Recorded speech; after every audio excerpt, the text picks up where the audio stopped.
जय श्री कृष्ण। ओम नमो भगवते वासुदेवाय नमः। आप सुन रहे हैं पौराणिक अमृतवाणी द्वारा प्रसारित महाभारत कथा। कथा को सुनने के लिए हमारे चैनल को लाइक शेयर एंड सब्सक्राइब करें। चलिए आगे की कथा प्रारंभ करते हैं। अबुद्धि पूर्वक किए हुए पाप की निवृत्ति के विषय में राजा जन्मजय और इंद्रोत मुनि का प्रसंग। राजा युधिष्ठिर ने पूछा, पितामह, यदि कोई पुरुष अनजाने में किसी प्रकार का पाप कर्म कर बैठे, वह उससे किस प्रकार मुक्त हो सकता है? भीष्म जी बोले, राजन, इस विषय में शुनक के वंश में उत्पन्न हुए इंद्रोत मुनि ने राजा जन्मजय को जो बात सुनाई थी, वही प्राचीन प्रसंग मैं तुम्हें सुनाता हूँ। पूर्व काल में परीक्षित का पुत्र राजा जन्मजय बड़ा ही पराक्रमी था। उसे उसे बिना जाने ही ब्रह्म हत्या का पाप लग गया, इसलिए उसके पुरोहित और सब ब्राह्मणों ने उसका परित्याग कर दिया। इस पाप की आग से वह रात दिन जलता रहता था, इसलिए अंत में राज्य छोड़कर वन में चला गया। वहाँ वह बड़ी तपस्या करने लगा। उसने सारी पृथ्वी में देश देश में भटकते हुए अनेकों ब्राह्मणों से ब्रह्म हत्या की निवृत्ति के लिए कोई प्रायश्चित पूछा। घूमते घूमते वह महातपस्वी शुनक वंशीय इंद्रोत मुनि के पास पहुंच गया और उनके दोनों पैर पकड़ लिए। राजा को देखकर ऋषि ने बड़ा तिरस्कार किया और उससे कहा, अरे महापापी, तू यहाँ कैसे आ गया? मुझसे तुझे क्या काम है? तू यहाँ से अभी चला जा, मुझे तेरा यहाँ रुकना अच्छा नहीं लगता। ब्राह्मण को मारने के कारण तेरा चित्त अशुद्ध हो गया है। तू निरंतर पाप का ही चिंतन करता है, इसलिए तेरा जीवन व्यर्थ और अत्यंत क्लेश में है। देख, तेरी ही करतूत से तेरे पितरों का वंश नरक में पड़ा है। उन्होंने तुझसे जो जो आशाएं बांध रखी थी, आज वे सब व्यर्थ हो गई। जिनका पूजन करने से मनुष्य स्वर्ग, आयु, स्वयश और संतान प्राप्त करते हैं, उन ब्राह्मणों से ही तू बिना काम द्वेष करता है। अब अपने पाप के कारण तू अनेकों वर्षों तक उल्टा सिर किए नरक में पड़ा रहेगा। वहां लोहे के समान चोंचों वाले गिद्ध और मोर तुझे नोच नोच कर दुखी करेंगे और उसके बाद तुझे किसी पाप योनि में ही जन्म लेना पड़ेगा। यदि तू ऐसा समझता है कि जब इस लोक में पाप का कोई फल नहीं मिलता तो परलोक में ही क्या रखा है, तो इस बात का निश्चय तुझे यमदूत करा देंगे। मुनिवर इंद्रोत के इस प्रकार कहने पर राजा जन्मजय ने कहा, मुने, मैं अवश्य धिक्कार के योग्य हूँ। अतः आपने मुझे जो बुरा भला कहा है वह उचित ही है। मैं आपकी कृपा का भिखारी हूँ। मैं परितापाग्नि में अपनी सारी पाप राशि को भस्म कर रहा हूँ। अपने कुकर्मों पर दृष्टि जाने से मेरे मन में तनिक भी चैन नहीं है। मैं सच कहता हूँ, यमराज से भी मुझे बड़ा भय लग रहा है। मेरे हृदय में जो यह पाप का कांटा साल रहा है, उसे निकाले बिना मैं कैसे जीवित रह सकता हूँ? अतः आप मुझे इससे मुक्त होने का कोई उपाय बताइए। मैं चाहता हूँ कि किसी प्रकार मेरे वंश का नाश ना हो। यह संसार में बना रहे अपने कर्म के लिए मुझे अत्यंत खेद है। अब तो जैसे बने वैसे मेरी रक्षा कीजिए। पंडित लोग जैसे बालक की बुद्धि पर ध्यान नहीं देते और पिता जैसे पुत्र के अपराध की ओर ध्यान नहीं देते, उसी प्रकार मेरी बुद्धि और करनी पर ध्यान न देकर मुझ पर प्रसन्न होइए। इंद्रोत ने कहा, तुम ब्राह्मणों की शक्ति वेद शास्त्र में बतलाया हुआ उनका महात्म्य तो जानते ही हो, इसलिए ब्राह्मणों की शरण लो और ऐसा काम करो जिससे तुम्हें शांति मिले। प्रसन्न हुए ब्राह्मणों की शरण में जाने से ही तुम्हारी परलोक में रक्षा होगी। अथवा यदि तुम अपने पापों के लिए पश्चाताप करते हो तो सदा धर्म पर ही दृष्टि रखो। जन्मजय ने कहा, मैं अपने पाप के कारण बहुत संतप्त हूँ। अब आगे मैं कभी धर्म का लोप नहीं करूँगा। मुझे कल्याण की इच्छा है और अब मैं आपकी सेवा में उपस्थित हूँ, इसलिए आप मुझ पर प्रसन्न होइए। इंद्रोत ने कहा, राजन, मैं भी यही चाहता हूँ कि तुम दंभ और मान को छोड़कर मेरे प्रति सच्ची प्रीति रखो, समस्त प्राणियों के हित में तत्पर रहो और अपने धर्म पर दृष्टि रखो। अब मैं केवल धर्म समझकर ही तुम्हें स्वीकार कर रहा हूँ। इससे मेरा प्रधान उद्देश्य यही समझो कि तुम्हें ब्राह्मणों के प्रति पूर्ण सद्भाव रखना चाहिए। तुम ऐसी प्रतिज्ञा करो कि मैं ब्राह्मणों से कभी द्रोह नहीं करूँगा। जन्मजय बोला, ब्राह्मण, मैं आपके चरण स्पर्श करके प्रतिज्ञा करता हूँ कि अब कभी मन, वचन या कर्म से ब्राह्मणों के साथ द्रोह ना करूँगा। इंद्रोत ने कहा, राजन, अब तुम्हारा चित्त बदल गया है, इसलिए मैं तुम्हें धर्म का उपदेश करूंगा। लोग कहते हैं कि यदि राजा दुष्चरित्र हो तो अवश्य ही सारे राष्ट्र को संतप्त कर डालता है। तुम भी पहले ऐसे ही थे, किंतु अब तुम्हारी दृष्टि धर्म पर है। संपन्न मनुष्य, उदार, कृपण या तपस्वी कुछ भी हो सकता है, किंतु यदि बिना विचार किए कोई काम किया जाता है तो उससे दुखी होता है। प्रत्येक काम सोच विचार कर करना ही अच्छा है। यज्ञ, दान, दया, वेद और सत्य, ये पांचों ही पवित्र हैं। इनके सिवा अच्छी प्रकार से किए हो तब भी परम पवित्र है, और यही राजा को पूर्णतः पवित्र करने वाला है। उसका अच्छी तरह अनुष्ठान करने से तुम परम कल्याणकारी धर्म की उपलब्धि कर सकते हो। इसी प्रकार पवित्र क्षेत्रों की यात्रा से भी बड़ा पुण्य होता है। कुरुक्षेत्र पवित्र स्थान है, उसकी अपेक्षा सरस्वती नदी अधिक पवित्र है। सरस्वती से भी दूसरे कई तीर्थ ज्यादा पवित्र हैं, और उनमें भी पृथुदक विशेष पवित्र स्थान है। उसमें स्नान करने और उसका जल पीने से मनुष्य को चाहे वह कल ही क्यों न मर जाए इसकी चिंता नहीं सताती, अर्थात उसका जीवन सफल हो जाता है। यदि तुम महासरोवर, पुष्कर, प्रभास, उत्तर मानसरोवर, कालोदक और दृशद्वती और सरस्वती नदी के संगम मानसरोवर आदि तीर्थों में जाकर स्नान करोगे तो तुम्हें दीर्घायु प्राप्त होगी। इसके सिवा तुम्हें ब्राह्मणों की प्रसन्नता भी संपादन करनी चाहिए। वे तुम्हारा तिरस्कार करें और तरह तरह से तुम्हारी उपेक्षा करें तो भी तुम ऐसा नियम कर लो कि मैं उन्हें कभी कष्ट नहीं पहुंचाऊंगा।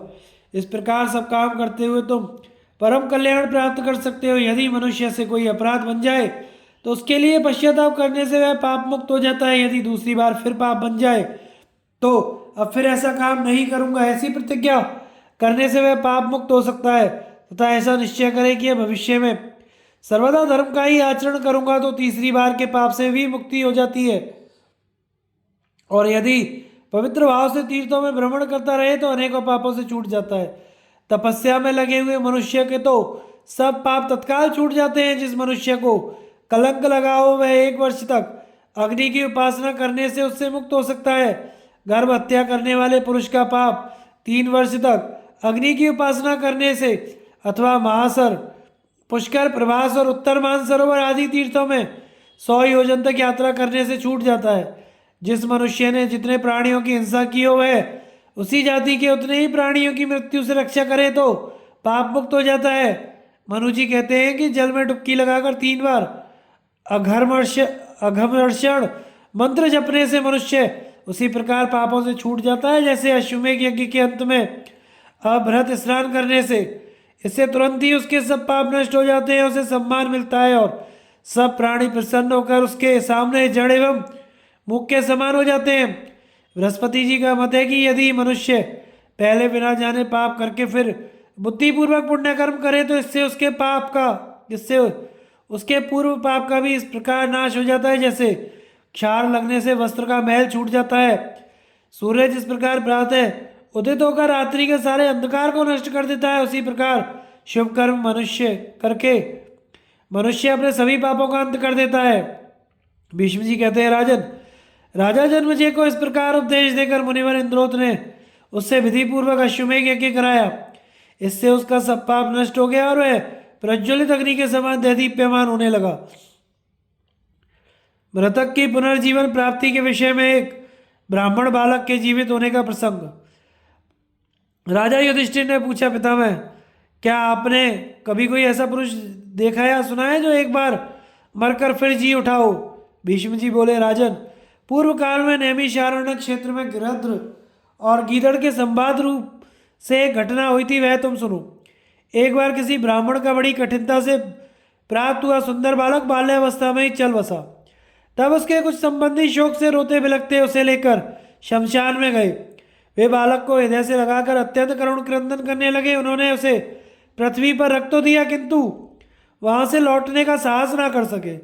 उनके रोने का शब्द सुनकर वहां एक गृध्र आया और उनसे कहने लगा, अब तुम अपने इस एकमात्र बालक को छोड़कर चले जाओ, व्यर्थ विलंब मत करो। जो लोग अपने मृतक संबंधियों को लेकर शमशान में आते हैं और जो नहीं आते हैं उन सभी को अपनी आयु समाप्त होने पर संसार से कूच करना ही पड़ता है। यह शमशान भूमि गृध्र और गीदड़ों से भरी हुई है, इसमें सर्वत्र नरकंकाल दिखाई पड़ रहे हैं, इसलिए यह सभी प्राणियों के लिए भयावह है। आप लोगों को यहाँ अधिक नहीं ठहरना चाहिए।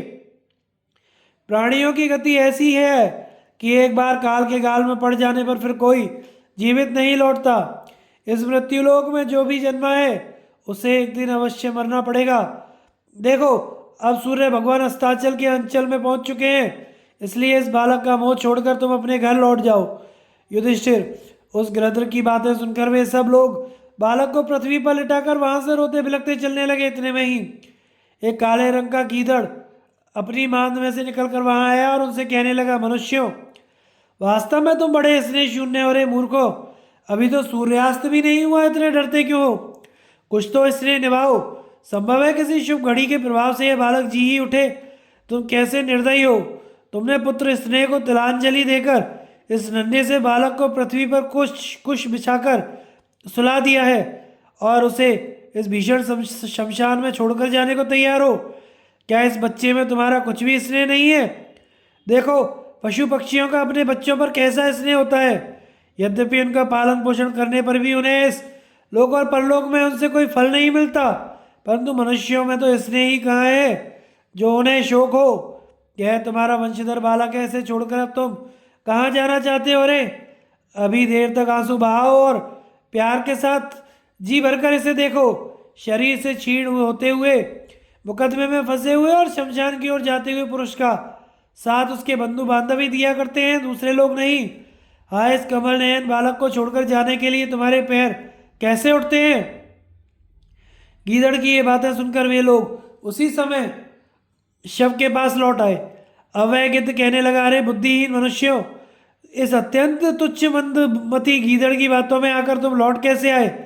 थोते काट के समान इस पंचभूतों के छोड़े हुए चेष्टाहीन शरीर के लिए तुम शोक क्यों करते हो? अब तुम तीव्र तपस्या में लग जाओ, उससे तुम्हारे सब पाप नष्ट हो जाएंगे। देखो, तपस्या के प्रभाव से सब कुछ मिल सकता है। व्यर्थ विलाप करने में क्या रखा है? धन, गौ, सोना, मणि, रत्न और पुत्र, सबका मूल तपी है। तपी से ये सब चीजें मिल सकती हैं। मनुष्य अपने पूर्व जन्म के कर्मों के अनुसार ही सुख दुख को लेकर जन्मता है। पिता के कर्मों से पुत्र और पुत्र के कर्मों से पिता बंधा हुआ नहीं है। सब अपने अपने पाप पुण्यों से बंधे हैं। अंत में इस मृत्यु मार्ग से ही जाते हैं। यदि तुम प्रयत्नपूर्वक धर्म का आचरण करो, अधर्म में मन मत लगाओ तथा देवता और ब्राह्मणों के साथ समय अनुसार बर्ताव करो। शोक और दीनता को छोड़ो, पुत्र की मोह ममता से दूर हो जाओ, इसे यहीं खुले मैदान में छोड़कर चले जाओ। देखो, कैसा ही प्यारा हो, यहाँ छोड़कर फिर किसी बंधु बांधव इस स्थान पर अधिक देर नहीं ठहरते। उन्हें अपने स्नेह बंधन को तोड़कर आंखों में आंसू भरे लौटना ही होता है। कोई बुद्धिमान हो या मूर्ख, धनवान हो या निर्धन, उसे अपने शुभाशुभ कर्मों को लेकर काल के अधीन होना ही पड़ता है। अच्छा, शोक करके तुम क्या ही कर लोगे? सबका शासक तो काल ही है, जो सबको एक नज़र से देखता है। यह कराल काल युवा, बालक, वृद्ध, गर्भस्थ जीवों को भी लील जाता है। इस संसार की ऐसी ही गति है। इस पर गीदड़ ने कहा, अरे तुम तो पुत्र स्नेह में भरकर बहुत चिंतातुर थे, किंतु इस मंदमती गिद्ध ने तुम्हारे स्नेह को शिथिल कर दिया है। इसी से उसकी सरल, युक्तियुक्त और विश्वसनीय सी जान पड़ने वाली बातों में आकर तुम लोग स्नेह को तिलांजलि देकर घर लौटने के लिए तैयार हो गए। आखिर यह तुम्हारे ही रक्त और मांस से बना है, तुम्हारे आधे शरीर के समान है और अपने पितरों के वंश की वृद्धि करने वाला है। इसे वन में छोड़कर तुम कहाँ जाओगे? अच्छा, इतना ही करो, जब तक सूर्यास्त ना हो तब तक यहाँ ठहरो। उसके बाद तुम इसे या तो साथ ले जाना या यहीं बैठे रहना। गिद्ध ने कहा, मनुष्यों, मुझे जन्म लिए आज 1000 वर्ष से अधिक हो गए, किंतु मैंने तो कभी किसी स्त्री, पुरुष या नपुंसक को मरने के बाद फिर जीवित होते नहीं देखा। देखो, इसका मृतदेह निस्तेज और काठ के समान हो गया है। ऐसे प्राणहीन शरीर को छोड़कर तुम क्यों नहीं चले जाते? तुम्हारा यह स्नेह और परिश्रम तो व्यर्थ ही है, इससे कोई फल हाथ लगने वाला नहीं है। मैं तुमसे अवश्य कुछ कठोर बातें कह रहा हूँ, किंतु ये हेतु गर्भित है और मोक्ष धर्म से संबंध रखने वाली हैं, इसलिए मेरी बात मानकर तुम अपने अपने घर चले जाओ। किसी मरे हुए संबंधी को देखकर और उसके कामों को याद करके मनुष्य का शोक दुगना हो जाता है। गिद्ध की ये बातें सुनकर सब लोग लौटने लगे। उसी समय गीदड़ तुरंत उनके पास आया और कहने लगा, भैया देखो तो सही, इस बालक का रंग कैसा सोने के समान दैदीप्यमान है। यह एक दिन अपने पितरों का पिंडदान करेगा। तुम इस गिद्ध की बातों में आकर इसे छोड़े क्यों जाते हो? इसे छोड़कर जाने से तुम्हारा स्नेह, वियोग और व्यथा और रोने धोने में तो कमी आएगी नहीं। हाँ, तुम्हारा संताप अवश्य बढ़ जाएगा। एक बार राजर्षि श्वेत का बालक भी मर गया था, किंतु धर्मनिष्ठ श्वेत ने उसे फिर जीवित कर लिया था। इसी प्रकार यदि तुम्हें कोई सिद्ध मुनि या देवता मिल जाए तो वे रोते देखकर तुम्हारे ऊपर कृपा कर सकते हैं। गीदड़ के इस प्रकार कहने पर वे सब लोग फिर से शमशान में लौट आए और बालक का सिर गोद में रखकर फूट फूट कर रोने लगे। उनके रुदन का शब्द सुनकर गृध्र ने उनके पास आकर कहा, अरे लोगों, तुम इस बालक को अपने आंसुओं से क्यों भिगो रहे हो? तो हाथों से दबा दबा कर क्यों इसकी मिट्टी खराब कर रहे हो? यह तो धर्मराज की आज्ञा से सदा के लिए सो गया है। जो बड़े भारी तपस्वी धनी बुद्धिमान होते हैं उन्हें भी मृत्यु के हाथ में पड़ना पड़ता है और अंत में उन्हें भी इस शमशान भूमि का ही आश्रय मिलता है। अतः बार बार लौटकर शोक का बोझ सिर पर धारण करने से कोई लाभ नहीं है। अब इसके पुनर्जीवन की कोई आशा नहीं है। जो व्यक्ति एक बार देह से नाता तोड़कर मर जाता है फिर वह उसी शरीर में नहीं आ सकता। यदि सैकड़ों गीदड़ भी इसके लिए अपना शरीर बलिदान कर दें तो भी यह बालक नहीं जी सकता। हाँ, यदि रुद्रदेव, स्वामी कार्तिकेय, ब्रह्मा या विष्णु इसे वर दें तो यह जी सकता है। तुम्हारे आंसू बहाने, लंबे लंबे श्वास लेने या डींग फोड़कर रोने से इसे पुनर्जीवन नहीं मिल सकता। अतः बुद्धिमान पुरुष को अप्रिय आचरण, कटु भाषण, दूसरों के साथ द्रोह, अधर्म और असत्य का दूर से ही त्याग कर देना चाहिए तथा धर्म, सत्य, शास्त्र ज्ञान, न्याय, सर्वभूतया, अनुकुटिलता, अकुटिलता और सृजनता आदि गुणों का प्रयत्नपूर्वक संपादन करना चाहिए। अब मर जाने पर इस बालक के लिए रो रो कर तुम क्या कर लोगे? गिद्ध के ऐसा कहने पर वे उस बालक को वहीं पृथ्वी पर पड़ा छोड़कर रोते बिलखते लौटने लगे। इसी समय गीदड़ फिर कहने लगा, रे तुम्हें धिक्कार है, तुम इस गिद्ध की बातों में आकर बुद्धिहीनों की तरह पुत्र स्नेह को तिलांजलि देकर कैसे जा रहे हो?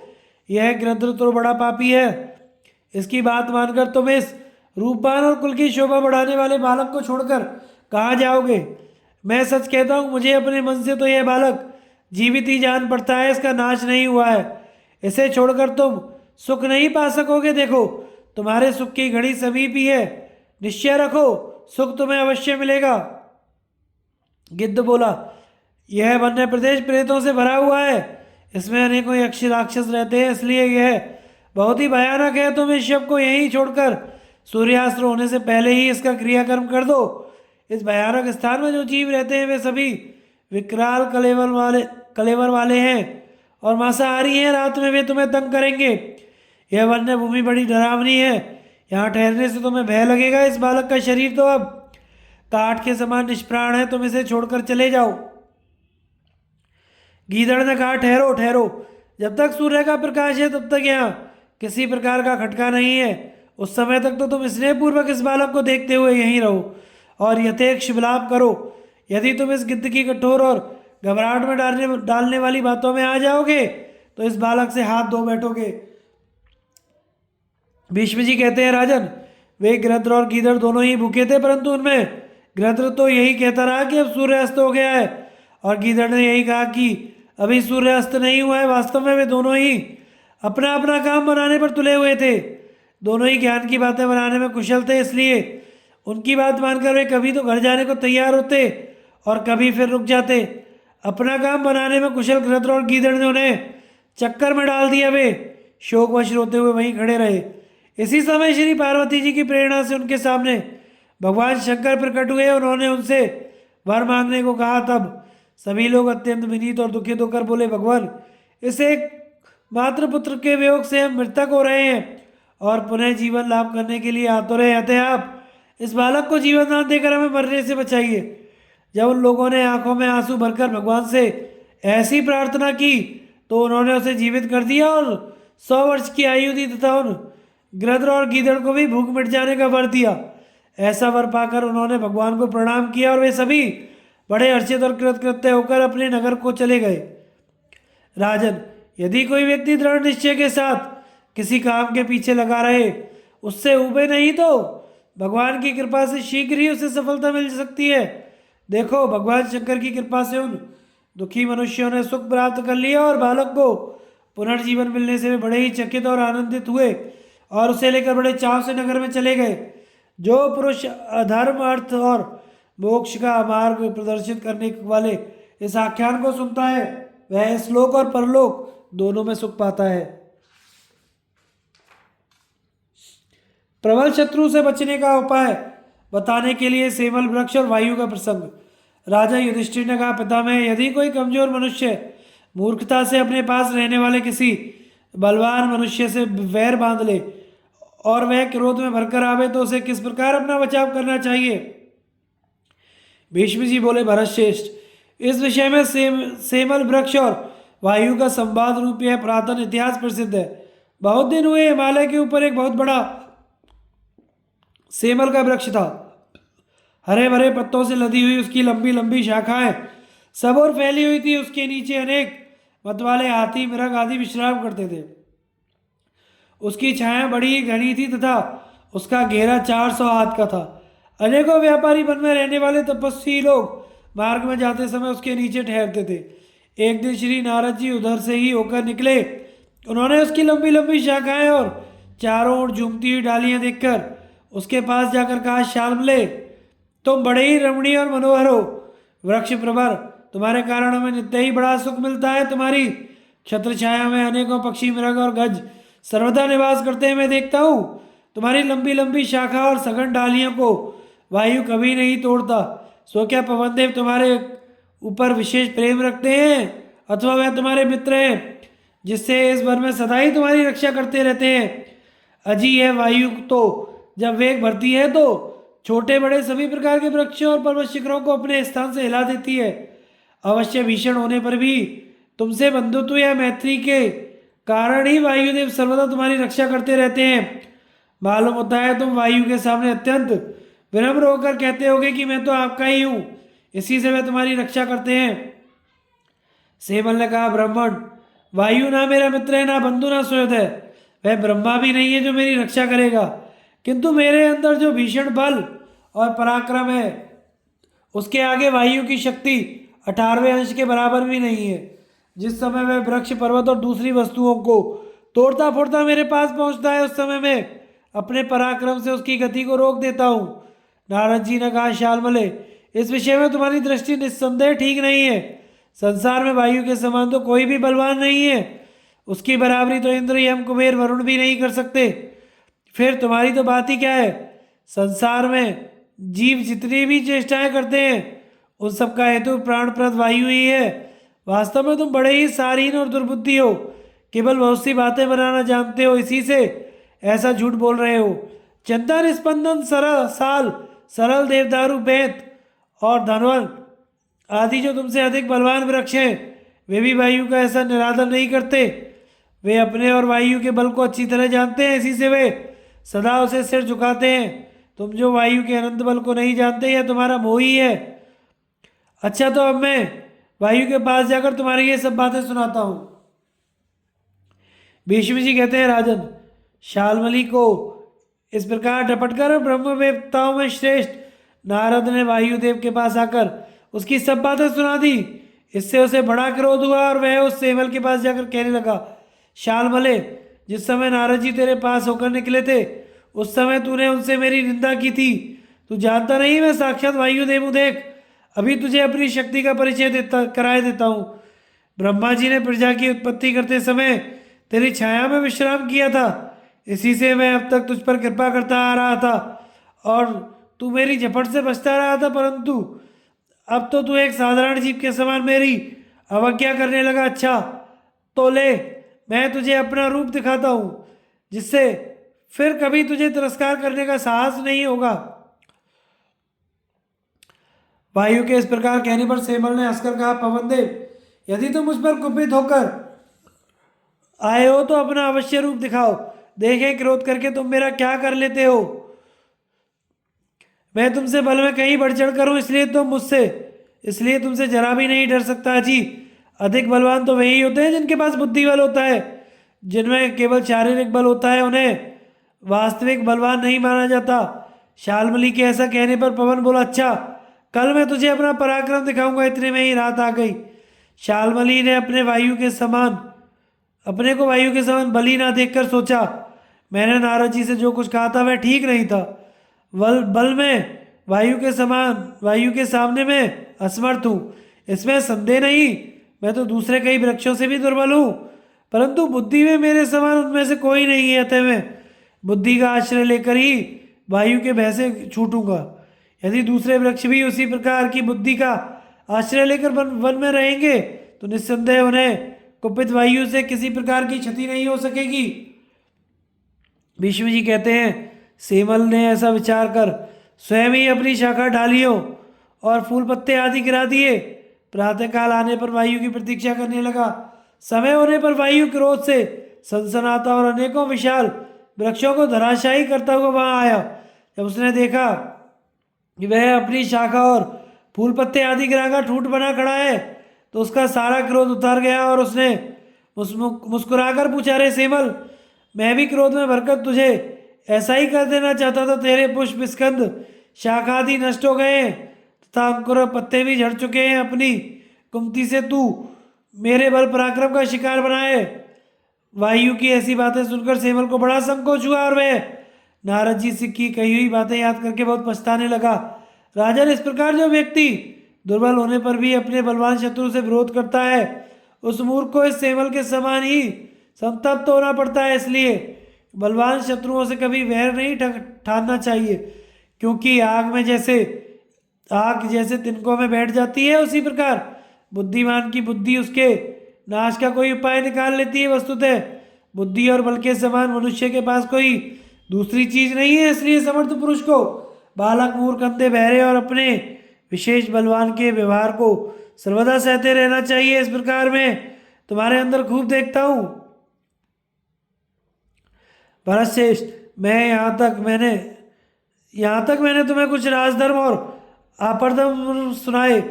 अब बताओ, अब और क्या सुनाऊं? लोभ, पाप, शिष्ट पुरुषों के लक्षण, अज्ञान के दोष तथा दम की प्रशंसा। युधिष्ठिर ने पूछा, भरतश्रेष्ठ, अब मैं यह सुनना चाहता हूं कि पाप का अधिष्ठान क्या है और किससे उसकी उत्पत्ति होती है। भीष्म जी बोले, राजन सुनो, लोभ एक बड़ा भारी ग्राह है और लोभ से ही पाप की प्रवृत्ति होती है। लोभ से ही पाप, अधर्म और दुख का जन्म होता है, जिसमें फंसकर मनुष्य पापी बनते हैं। उसका पटका मूल भी लोभ ही है। लोभ से ही क्रोध, मोह, माया, अभिमान और अनम्रता की उत्पत्ति होती है। लोभ से ही अक्षमा, निर्लज्जता, श्रीनाश, धर्मक्षय, चिंता, अपकीर्ति का जन्म होता है तथा लोभ से ही कृपणता, अत्यंत तृष्णा, विकर्मों की प्रवृत्ति, कुलाभिमान, रूप और ऐश्वर्य का मद, समस्त प्राणियों से द्रोह, सबका तिरस्कार, सबके प्रति अविश्वास, सभी के प्रति निष्ठुरता आदि दोषों का प्रादुर्भाव होता है।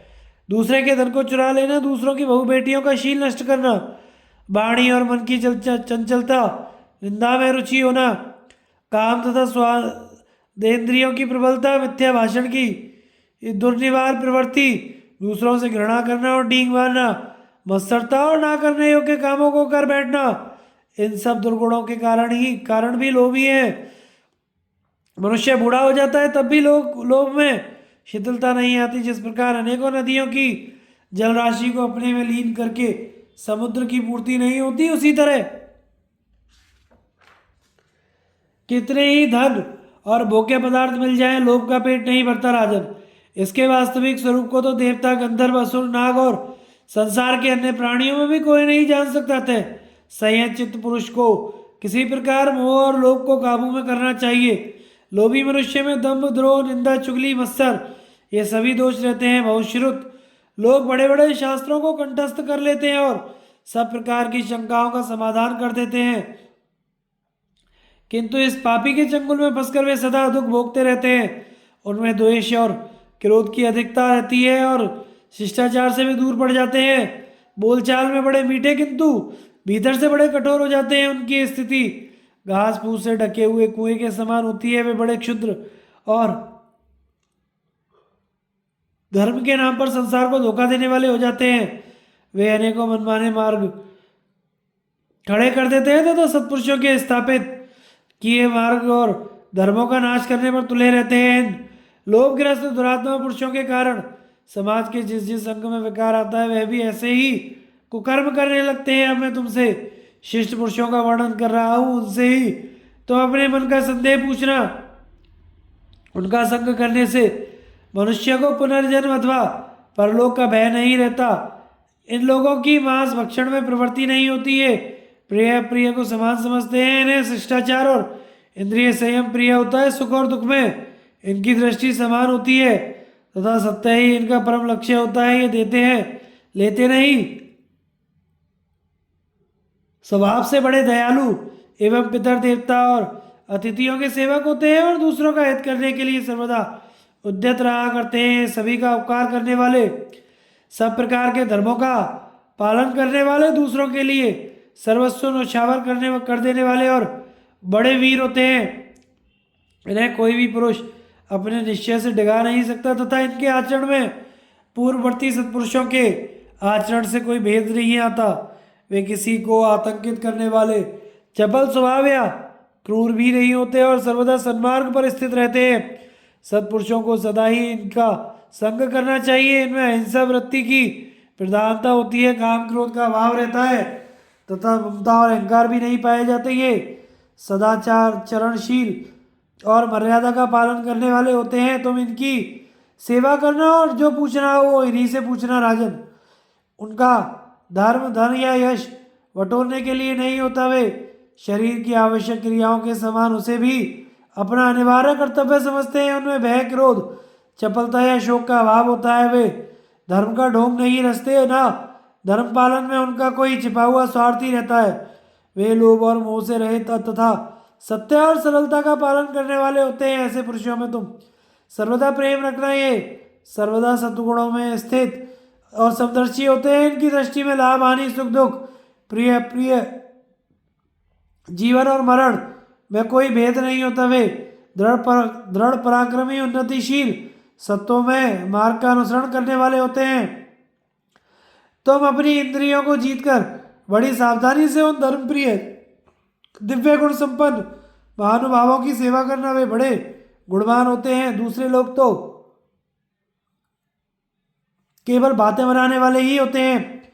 युधिष्ठिर ने कहा, तात आपने सब अनर्थों के आधारभूत लोक का तो वर्णन किया। अब मैं अज्ञान का यथार्थ रूप सुनना चाहता हूँ।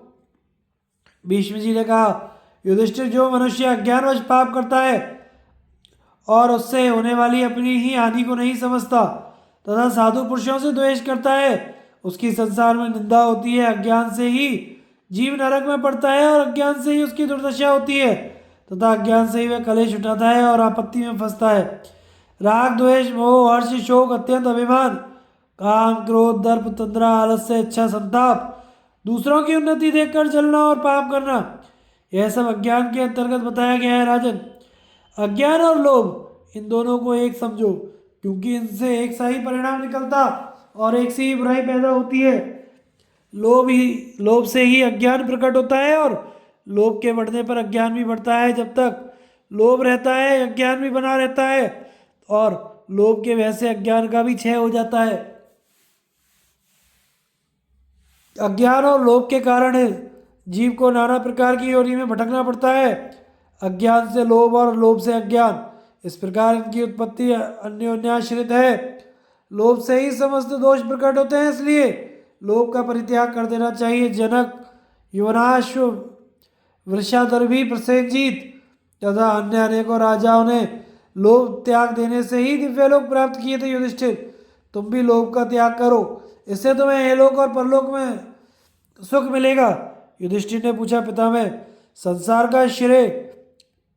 संसार में श्रेय का प्रतिपादन करने वाले अनेकों दर्शन मत हैं, परंतु आप जिसे श्रेय मानते हो, जो इस लोक और परलोक में भी कल्याण करने वाला हो, उसे ही मुझे बताइए। धर्म का मार्ग बड़ा बीहड़ है, इससे बहुत सी शाखाएं, पगडंडियां निकली हुई हैं। इनमें से कौन सा धर्म सर्वोत्तम, अवश्य पालन करने योग्य माना गया है तथा बहुत सी शाखाओं से युक्त इस महान धर्म का वास्तविक मूल क्या है, ये सब बातें आप पूर्ण रूप से बतलाइए। भीष्म जी ने कहा, युधिष्ठिर, जिस उपाय से तुम्हें श्रेय कल्याण प्राप्त होगा वह बताता हूँ, सुनो। जैसे अमृत पीने से पूर्ण तृप्ति हो जाती है, उसी प्रकार इस ज्ञान को पाकर तुम तृप्त हो जाओगे। धर्म के बहुत से विधान हैं जिनका महर्षियों ने अपने अपने ज्ञान के अनुसार वर्णन किया है। उन सब का आधार है दम, मन और इंद्रियों का संयम। धार्मिक सिद्धांत को जानने वाले वृद्ध पुरुष दम को मुक्ति का साधन बतलाते हैं। विशेषतः ब्राह्मण के लिए तो दम ही सनातन धर्म है। इससे ही उसे उसके शुभ कर्मों की यथावत सिद्धि होती है। दम ब्राह्मण के लिए दान, यज्ञ और स्वाध्याय से भी बढ़कर है। दम तेज की वृद्धि करता है, वह बड़ा पवित्र साधन है। दम से पाप रहित हुआ तेजस्वी पुरुष परम पद को प्राप्त कर लेता है। संसार में दम के समान कोई दूसरा धर्म मैंने नहीं सुना। सभी धर्म वालों के यहाँ उसकी प्रशंसा की गई है। इंद्रिय संयम तथा मनोनिग्रह से युक्त मनुष्य इस लोक में और परलोक में भी सुख पाता है। उसे महान धर्म का फल प्राप्त होता है। उसका मन सदा प्रसन्न रहता है। जिसकी इंद्रियां और मन वश में नहीं है, उसे बारंबार दुख उठाना पड़ता है तथा वह अपने ही दोषों से दूसरे दूसरे अनर्थ पैदा कर लेता है। चारों ही आश्रमों में दम को उत्तम बताया गया है। जिन मनुष्यों के अंतःकरण में दम संयम का उदय हुआ है, उनके लक्षण बताता हूँ, सुनो। क्षमा, धीरता, अहिंसा, समता, सत्य, सरलता, इंद्रिय निग्रह, दक्षता, कोमलता, लज्जा, स्थिरता, उदारता, क्रोध का अभाव, असंतोष, मीठे वचन बोलना, किसी को कष्ट ना देना और दूसरों के दोष ना देखना, ये सब गुण जिनमें उपलब्ध हैं, उन पुरुषों में संयम का उदय समझना चाहिए। वे गुरुजनों का आदर और सब प्राणियों पर दया करते हैं। संयमी पुरुष चुगली, असत्य भाषण, दूसरों की निंदा, स्तुति, काम, क्रोध, लोभ, दर्प, ढींग हाँकना, रोग, ईर्ष्या और दूसरों का अपमान, इन दुर्गुणों का कभी सेवन नहीं करते। संयम रखने वाले की कभी निंदा नहीं होती, उसके मन में कोई कामना नहीं होती। मैं तेरा हूँ, तू मेरा, मुझ में उनका स्नेह है और उनमें मेरा, इस प्रकार के पहले के संबंधों को वह मन में नहीं रखता। जो दूसरों की निंदा और प्रशंसा से दूर रहता है, उसकी मुक्ति हो जाती है। जो सबके प्रति मित्रता का भाव रखने वाला है और सुशील है, जिसका मन नाना प्रकार की आसक्तियों से मुक्त है, उसे मृत्यु के पश्चात महान फल की प्राप्ति होती है। सदाचारी, सुशील, प्रसन्नचित्त और आत्मा के स्वरूप को जानने वाले विद्वान पुरुष इस लोक में सम्मान एवं परलोक में सदगति प्राप्त करते हैं। इस जगत में जो केवल शुभ कल्याणकारी कर्म है, जिनका सत्पुरुषों ने आचरण किया है, वे ही ज्ञानी मुनि के मार्ग हैं। वह स्वभाव से ही उनका आचरण करता है, उन्हें त्यागता नहीं है। ज्ञान संपन्न जितेंद्रिय पुरुष घर से निकलकर एकांत वन का आश्रय लेता है और वहां देह त्याग की प्रतीक्षा करता हुआ निर्द्वंद विचरता रहता है। ऐसा ज्ञानी ब्रह्म स्वरूप हो जाता है, जिसको स्वयं प्राणियों का भय नहीं है और तथा जिससे दूसरे प्राणी भी भय नहीं पाते।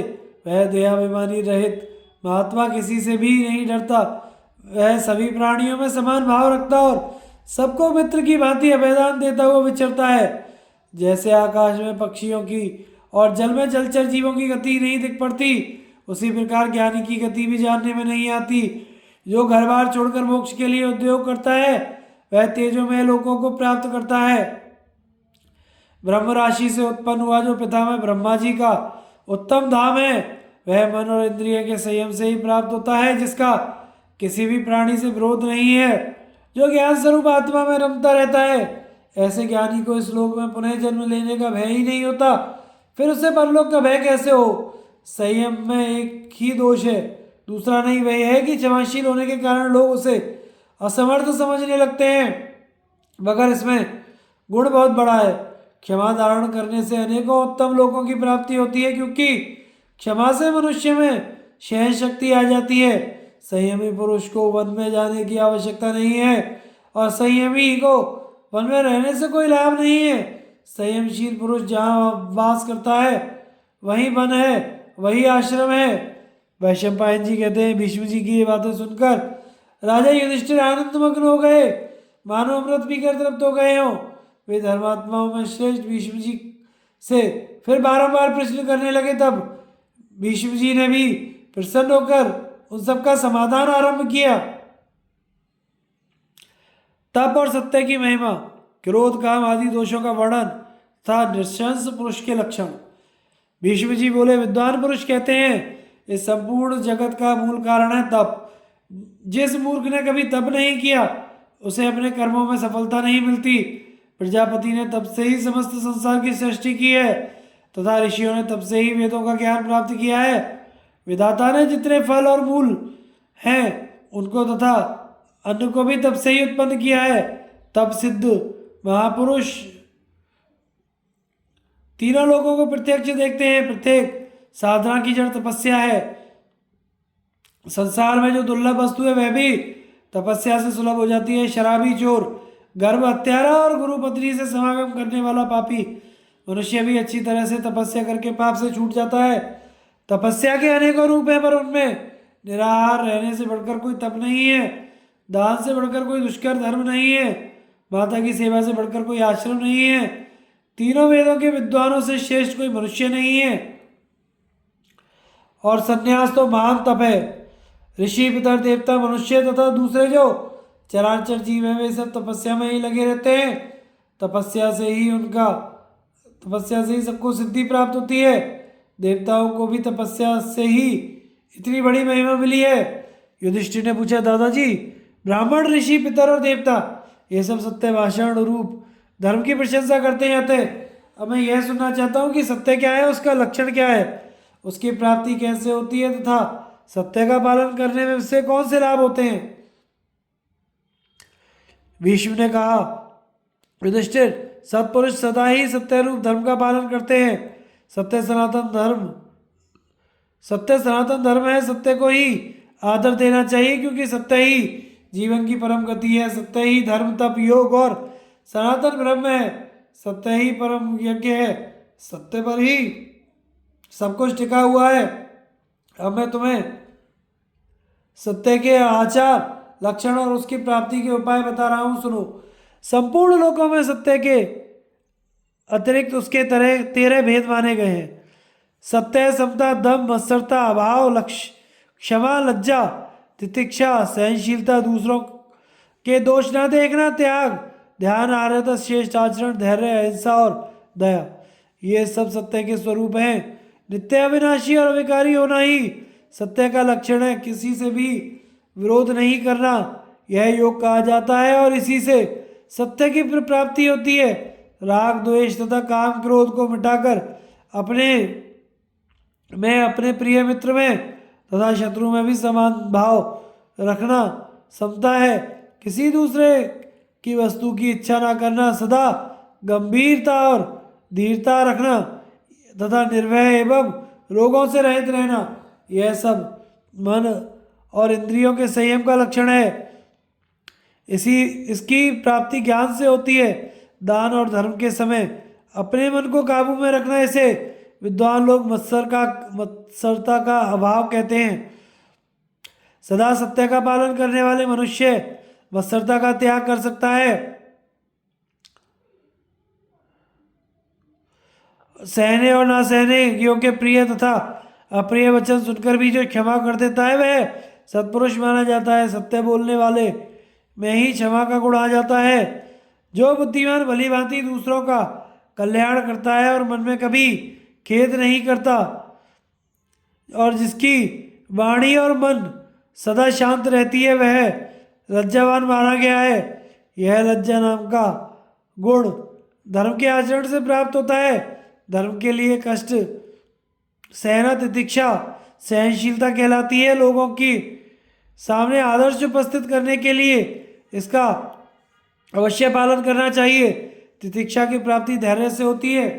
आसक्ति और विषयों का जो त्याग है वही वास्तविक त्याग है। राग द्वेष से मुक्त हुए बिना त्याग की सिद्धि नहीं होती। जो मनुष्य अपने को प्रकट ना करके आसक्ति रहित होकर प्रयत्नपूर्वक जीवों की भलाई का काम करता रहता है, उसके उस शेष आचरण का नाम ही आर्यता है। सुख या दुख प्राप्त होने पर मन में विकार ना होना धैर्य कहलाता है। जो अपनी उन्नति चाहता हो उस बुद्धिमान को सदा धैर्य धारण करना चाहिए। सदा क्षमा करे, सत्य बोले तथा हर्ष, भय और क्रोध का परित्याग कर दे। ऐसे आचरण वाले विद्वान पुरुष को धैर्य प्राप्त होता है। मन, वाणी, क्रिया से किसी भी प्राणी के साथ द्रोह ना करे।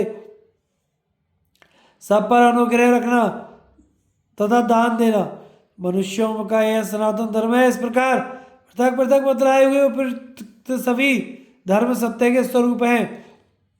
इनके द्वारा मनुष्य सत्य का ही सेवन करते हैं और सत्य को ही बढ़ाते हैं।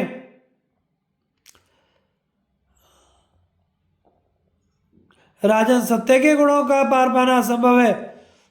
इसीलिए ब्राह्मण, पितर और देवता भी सत्य की प्रशंसा करते हैं। सत्य से बढ़कर कोई धर्म नहीं है और झूठ से बढ़कर कोई पाप नहीं है।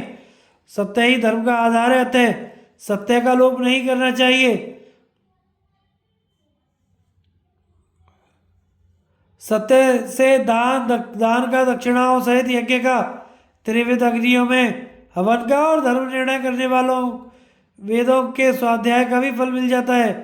यदि एक ओर 1000 अश्वमेध यज्ञों का और दूसरी ओर एक सत्य का फल तराजू पर रखकर तोला जाए तो 1000 अश्वमेध यज्ञों की अपेक्षा सत्य का फल अधिक होगा। युधिष्ठिर ने कहा, पिता में क्रोध, काम, शोक, मोह, विविधता, नए नए कार्य आरंभ करने की इच्छा, परासुता, कठोरतापूर्ण कर्म करना, लोभ, मात्सर्य, ईर्ष्या, निंदा, दोष, दृष्टि, क्रूरता और भय, ये दोष किससे उत्पन्न होते हैं? यह ठीक ठीक बताइए। भीष्म जी ने कहा, युधिष्ठिर, तुम्हारे कहे हुए 13 दोष प्राणियों के अत्यंत प्रबल शत्रु हैं। ये मनुष्यों को सब ओर से घेरे रहते हैं। जो सावधान नहीं रहता उसे शत्रु बड़ी पीड़ा पहुंचाते हैं। मनुष्यों के को देखते ही ये भेड़ियों की तरह उन पर टूट पड़ते हैं और बलपूर्वक उसका नाश कर देते हैं। इन्हीं से सबको दुख मिलता है और इन्हीं की प्रेरणा से पाप कर्मों में प्रवृत्ति होती है। ये किससे उत्पन्न होते हैं, किस तरह बढ़ते हैं और किस प्रकार नष्ट होते हैं, ये सब बातें बता रहा हूँ। सबसे पहले क्रोध की उत्पत्ति बताता हूँ, एकाग्रचित होकर सुनो।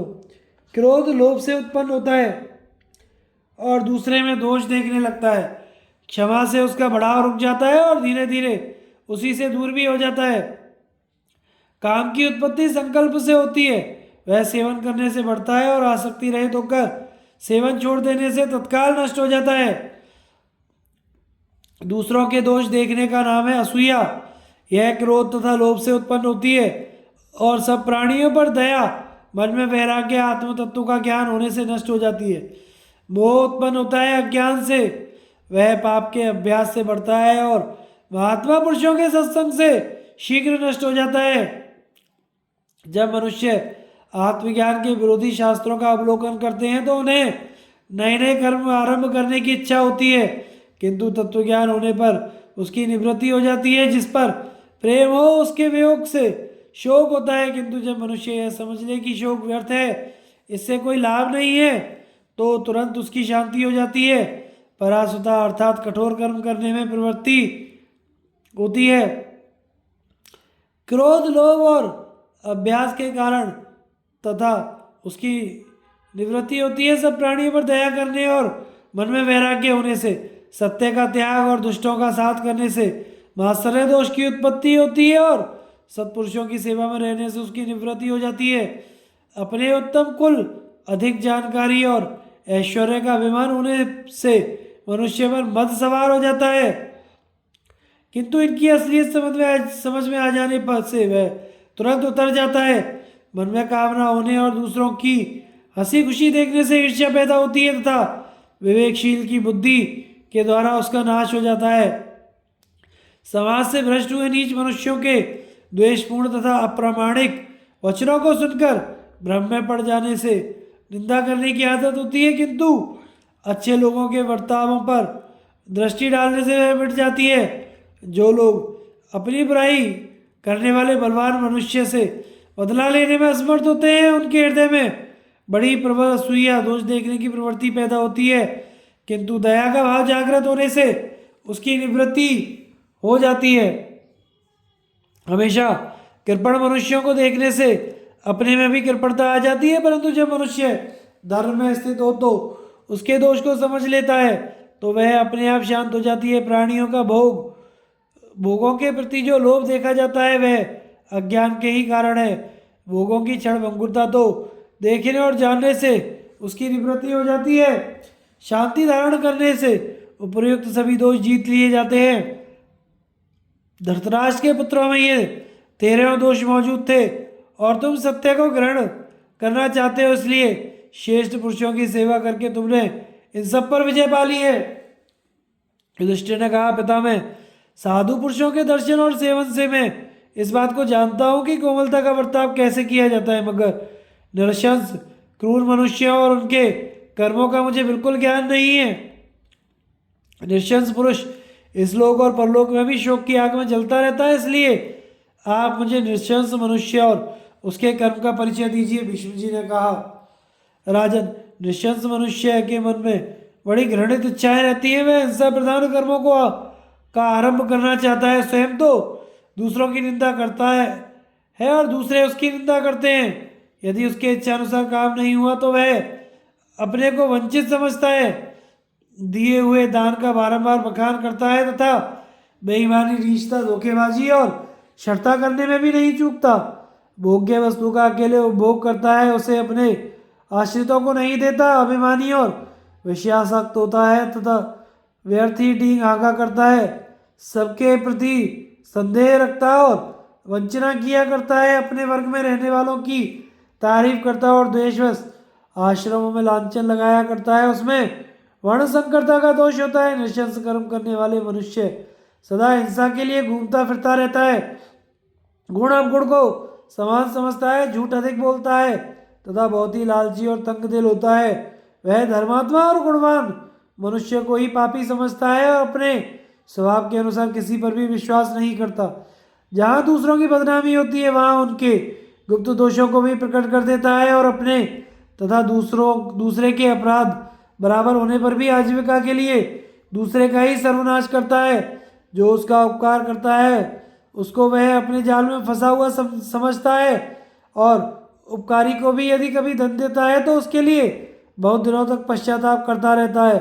जो मनुष्य दूसरों को देखते रहने पर भी उत्तम भोजन सामग्री अकेले चट कर जाता है, उसको भी नृशंसी कहना चाहिए। जो पहले ब्राह्मण को देकर पीछे अपने बंधु बांधवों के साथ स्वयं भोजन करता है वह इस लोक में सुखी होता है और मरने के बाद स्वर्ग में जाता है।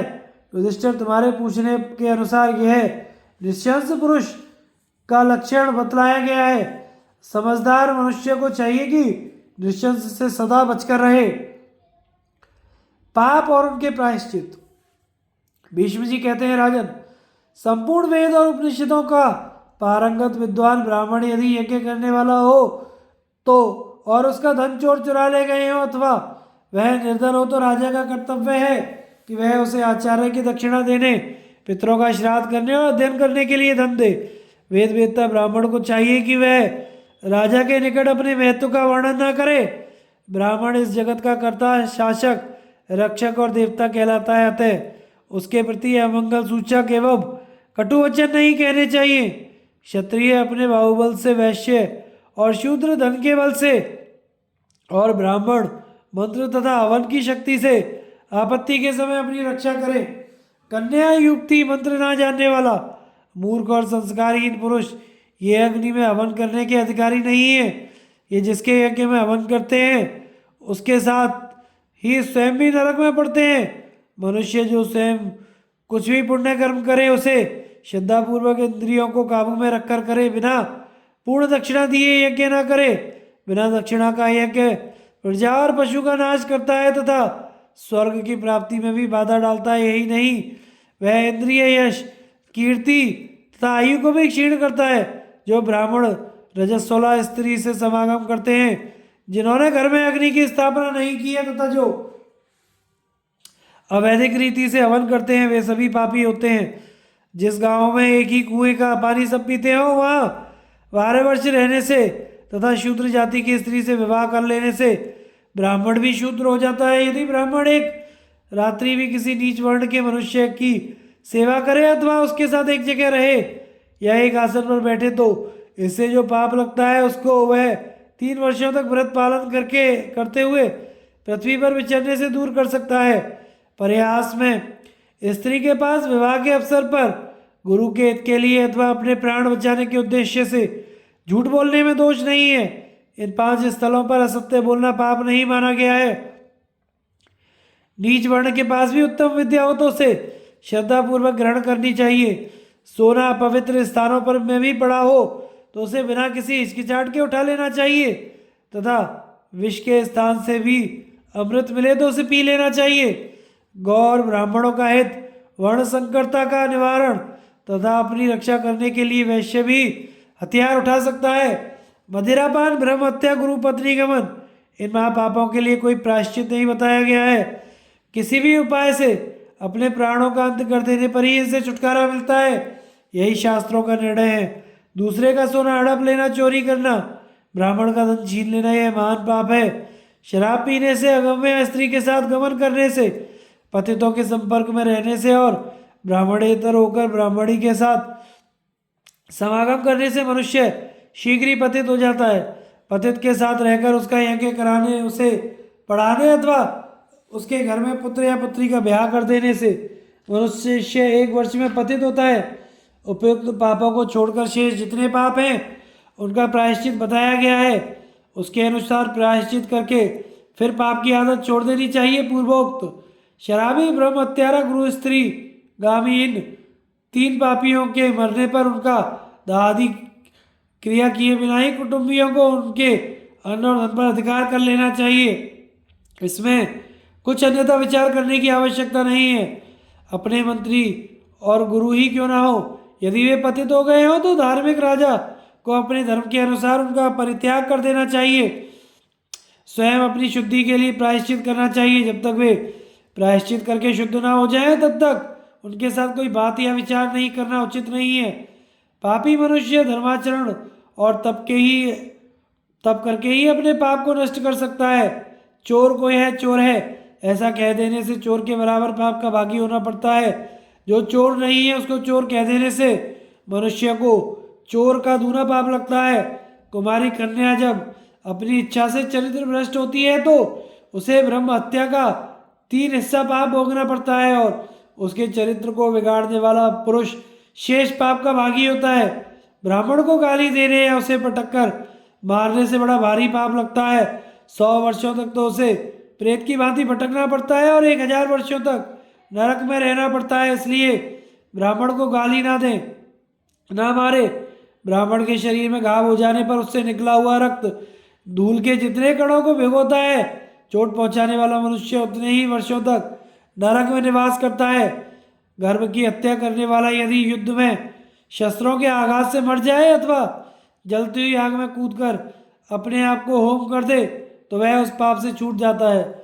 मदिरा पीने वाला पुरुष यदि मदिरा को खूब गर्म करके पी ले और उससे मुंह जल जाने के कारण उसकी मृत्यु हो जाए तो उस पाप से मुक्त हो जाता है। गुरु पत्नी के साथ समागम करने वाला पापी यदि स्त्री आकार की लोहे की प्रतिमा बनवाकर उसे आग से तपा ले और उसका आलिंगन करके प्राण दे दे तो उसकी शुद्धि हो जाती है। ब्रह्म हत्या करने वाला मनुष्य उस मरे हुए ब्राह्मण की खोपड़ी लेकर अपना पाप कर्म लोगों को सुनाता रहे और 12 वर्षों तक ब्रह्मचर्य का पालन करते हुए सुबह, शाम तथा दोपहर तीनों समय स्नान और तपस्या करे। इससे उसकी शुद्धि हो जाती है। इसी तरह जो जानबूझकर गर्भिणी स्त्री की हत्या करता है उसको 2 ब्रह्म हत्या का पाप लगता है। मदिरा पीने वाला मनुष्य मिताहारी और ब्रह्मचारी होकर पृथ्वी पर शयन करे, 3 वर्ष या इससे अधिक समय तक अग्निष्टोम यज्ञ करे, इसके बाद 1000 बैल या इतनी गौएं ब्राह्मणों को दान दे दे तो वह शुद्ध हो जाता है। वैश्य की हत्या कर डालने पर 2 वर्षों तक पूर्वोक्त नियम से रहे और ब्राह्मण को 100 बैल तथा 100 गौएं दान करे। शूद्र की हत्या करने वाला मनुष्य 1 वर्ष तक उक्त नियमों का पालन करके 1 बैल और 100 गौएं ब्राह्मण को दान करे। कुत्ता, सुअर और गधे की हत्या करने वाला मनुष्य भी शूद्र की हत्या के समान ही प्रायश्चित करे। बिल्ली, नीलकंठ, मेंढक, कौवा, सांप और चूहा मारने पर भी पशु हत्या के समान ही पाप लगता है। अब दूसरे प्रायश्चित बतलाए जाते हैं। अनजाने में कीड़े मकोड़े आदि छोटे जीवों का वध हो जाने पर उसके लिए पश्चाताप करे। अन्य उपपातकों में से प्रत्येक के लिए 1-1 वर्ष तक व्रत का आचरण करना चाहिए। श्रोत्रियों की स्त्री से व्यभिचार करने पर 3 वर्षों तक तथा अन्य पर स्त्रियों से संपर्क होने पर 2 वर्षों तक ब्रह्मचर्य व्रत का पालन करते हुए दिन के चौथे पहर में 1 बार भोजन करे। पराई स्त्री के साथ रहने, उठने, बैठने या भ्रमण करने पर 3 दिनों तक केवल पानी पीकर रह जाए। अग्नि में अपवित्र पदार्थ डालकर उसकी अवहेलना करने वाले मनुष्य के लिए यही प्रायश्चित है। जो अकारण ही पिता, माता और गुरु का परित्याग करता है वह पतित हो जाता है। यही धर्मशास्त्रों का निर्णय है। यदि पत्नी ने व्यभिचार किया हो और विशेषतः इस काम में पकड़ी गई हो तो उसे सिर्फ अन्न या वस्त्र दे तथा पराई स्त्री से व्यभिचार करने वाले पुरुष के लिए जो व्रत रूप प्रायश्चित बताया गया है वही उससे भी करावे। जो अपने श्रेष्ठ पति को छोड़कर दूसरे किसी पापी से समागम करती है, उस उल्टा को चौड़े मैदान में खड़ी करके राजा कुत्तों से नोचवा डाले। इसी तरह व्यभिचारी पुरुष को लोहे की तपाई हुई खाट पर सुलाकर उसके ऊपर लकड़ी रखकर आग लगा दे, जिससे वह पापी उसी में जलकर खाक हो जाए। पति की अवहेलना करके परपुरुष से व्यभिचार करने वाली स्त्रियों के लिए भी यही दंड है। यदि पापी पाप करने के बाद साल भर तक प्रायश्चित नहीं करता तो फिर उसे दूना प्रायश्चित करना चाहिए। उसके संसर्ग में यदि कोई 2 वर्ष तक रह जाए तो उस मनुष्य को 3 वर्षों तक पृथ्वी पर विचरना और मुनियों की भांति व्रत का पालन करते हुए भिक्षा से निर्वाह करना चाहिए। 4 वर्षों तक उसके सहवास में रहने वाले को 5 वर्षों तक उक्त नियम के साथ पृथ्वी की परिक्रमा करनी चाहिए। जो बड़े भाई के अविवाहित रहते हुए अधर्म पूर्वक अपना ब्याह कर लेता है वह परिवेत्ता है। अविवाहित भाई को परिवित्ति कहते हैं, वह स्त्री परिवेद्या है। ये तीनों ही पतित माने जाते हैं। इन तीनों को पृथक पृथक शुद्धि के लिए 1 मास तक चांद्रायण या कृच्छ व्रत करना चाहिए। अथवा परिवेत्ता अपनी पत्नी के को बड़े भाई के पास ले जाकर पुत्र वधू के रूप में उसे समर्पण करे और ज्येष्ठ की आज्ञा से पुनः उसे स्वीकार करे तो वे दोनों भाई और वह पत्नी भी धर्मतः पाप बंधन से मुक्त हो जाते हैं। मनुष्य के लिए इस प्रकार उत्तम प्रायश्चित का विधान है। उनमें जो दान करने में समर्थ हो उनके लिए दान की भी विधि है। श्रद्धालु पुरुष के लिए एक गोदान मातृ प्रायश्चित बताया गया है। इस प्रकार मैंने सनातन प्रायश्चित का वर्णन किया है। आगे की कथा का प्रसारण हम अगले भाग में करेंगे। हमारे चैनल को लाइक शेयर एंड सब्सक्राइब करें। धन्यवाद।